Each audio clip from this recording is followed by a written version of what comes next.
how to log out of Apex Legends Mobile. So this will let you switch to different accounts if you want to, and it also will let you kind of log back in as well. I'll show you the whole process in this video. So first of all, you want to click on settings in the bottom left hand corner.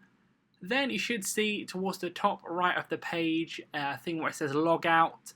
All you have to do is click on there. That could be EA logout or something else. Click on that and then you want to click OK. Then you'll see that it's logged out of your account. You should be brought back to like the main menu where you first start up the Apex Legends mobile game. And then you can click more to log in with Facebook, Twitter, or your EA account, or you can click on guest or sign in with Apple. Click on the one that you want to do with like the different account that you're on, or just the same one as before if you want to. Then once you've clicked on that, it's going to load back into the game. Then you're going to be on this either your new account or the same one you've had before, and then you should be able to play the game on your new account from there. So leave a like on the video if it helped, and subscribe for more helpful videos.